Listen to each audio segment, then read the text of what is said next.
Bonjour à tous, alors dans cette vidéo je vais vous montrer comment faire une page d'édition de profil assez simple avec l'outil NoCode Flutterflow. Donc c'est une page qui est quasiment dans toutes les applications, vous voulez permettre à un utilisateur de pouvoir éditer son profil. Donc avant de commencer le tuto, je me permets de me présenter. Je m'appelle Franco, je suis product builder depuis 7 ans et aujourd'hui j'accompagne des entrepreneurs qui n'ont pas forcément de compétences techniques mais qui souhaitent créer leur application via un programme où je les accompagne de l'idée à la publication sur les stores. Maintenant que les présentations sont faites, on va passer au tutoriel.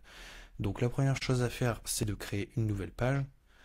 Alors je précise, il y a des prérequis pour ce tutoriel, c'est d'avoir déjà un projet Firebase de créer. J'ai déjà fait une vidéo Firebase, donc je ne vais pas m'attarder sur la configuration d'un compte Firebase dans cette vidéo.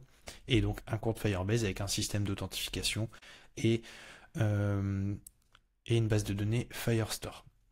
Donc ici, je fais quand même une petite aparté. Pour créer un compte Firebase, vous avez l'onglet Firebase. Vous pouvez le connecter directement depuis Flutterflow en regardant mes vidéos, mais c'est assez simple et il vous faut un compte Google. Donc maintenant que j'ai mon compte Firebase et un projet Flutterflow de créer, je vais voir comment créer ma page d'édition de profil. Donc j'ajoute une nouvelle page et je vais mettre Edit Profile. Du coup là j'ai une page qui s'appelle Create Edit dans les templates. Je vais la choisir. Hop, je vais mettre Edit Profile. Voilà, je vais juste remonter ça et ici on va mettre Edit Your Profile. On va supprimer la photo parce que c'est pas le but. Plutôt, je vais la cacher.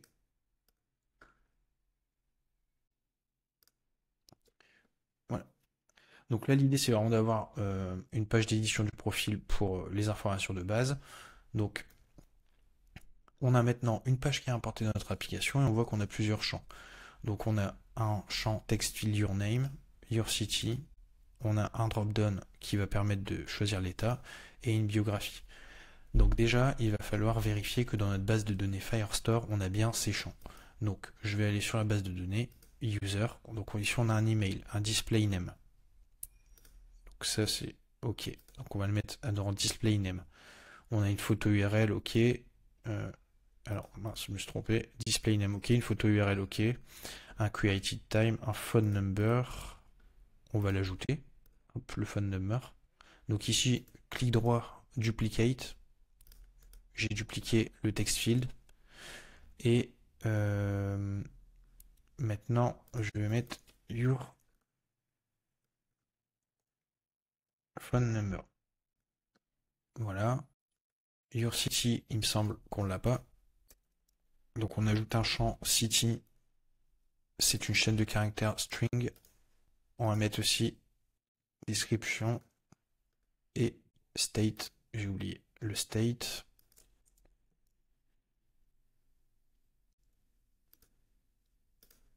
C'est une chaîne de caractères aussi. Ok, bon, maintenant, du coup, ce qu'on va vouloir faire, c'est permettre à l'utilisateur de modifier ses données. Donc ici, la première chose à faire, c'est que ce qu'il faut comprendre, c'est qu'on est sur la page dite profil. Donc on va vouloir déjà pré-remplir les valeurs par rapport aux informations de l'utilisateur. Donc ici, quand vous êtes sur un text field, vous avez plusieurs champs. Je fais une précision ici parce que j'ai plusieurs clients qui se trompent souvent. On a l'initial value, c'est la valeur qui va être initialement insérée dans le champ. C'est-à-dire que si je mets Franco, ici j'ai Franco qui s'affiche, et c'est-à-dire que si je clique dessus, et si je clique sur ce champ, ça ne va pas effacer le Franco.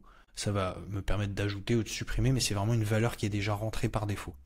Si vous voulez juste mettre your name pour décrire à quoi sert le champ, il faut utiliser soit le label ou alors le in-text. Ça va vraiment permettre d'avoir les previews et une fois que je clique, ça disparaît et j'ai un champ vide dans lequel je peux rentrer mes informations. Alors, je vais retirer ça. Your name, hop, on va le remettre sur label. Et du coup, sur l'initial value, je vais aller ici cliquer sur le petit paramètre, Authenticated User, Display Name. Ici sur Phone Number, paramètre, Authenticated User, Phone Number. Ici sur City, paramètre, Authenticated User, City.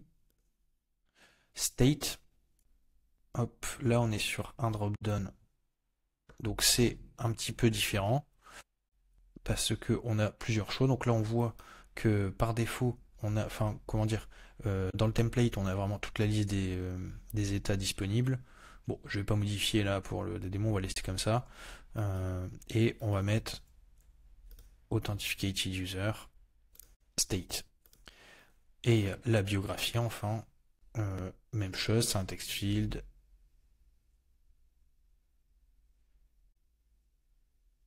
Initial value. Description. Donc voilà, maintenant on a configuré nos champs. On va vouloir sauvegarder maintenant. Donc je crée une action quand je clique sur le bouton Save et je vais faire une action qui s'appelle Update Document. L'update document, il va falloir lui passer un document référence. Quel document je veux updater? Et du coup là je vais aller chercher la référence de mon Authenticated User, c'est lui que je veux mettre à jour. Donc là lui on ne veut pas le modifier. Le display name, on va mettre from variable widget state your name. Ensuite, phone number. Ensuite, city, description et state. Ok. Et du coup, sur le phone number, from variable widget state. Alors là, vous voyez, ce petit problème ici, c'est que j'ai pas renommé, j'ai pas correctement renommé mon text field quand je l'ai dupliqué. Bon, donc vous là, j'arrive à le reconnaître avec le label your phone number, mais c'est pas une bonne pratique ce que j'ai fait. Il faut bien renommer tous ces text fields. City, widget state, city, description, widget state, my bio, description, et state, c'est le widget state drop down, si je dis pas de bêtises. Alors,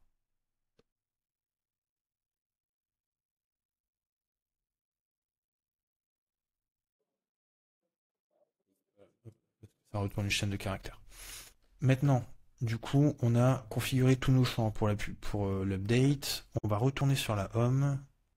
On va juste mettre, hop, ici. Je vais décaler ça. Ici, hop. Et on va mettre vers Edit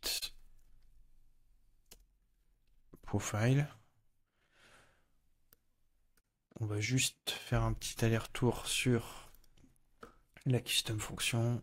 Qu'est-ce qu'elle me veut? À chaque fois, il me demande de rechecker. Alors, je n'ai pas touché, mais c'est pas grave.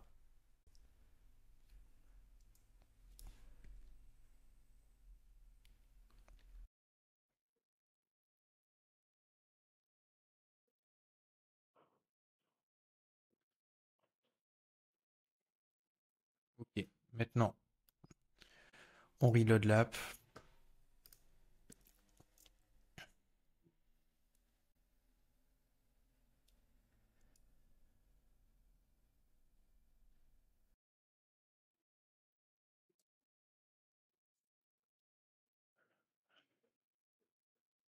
Je vais sur Edit Profile.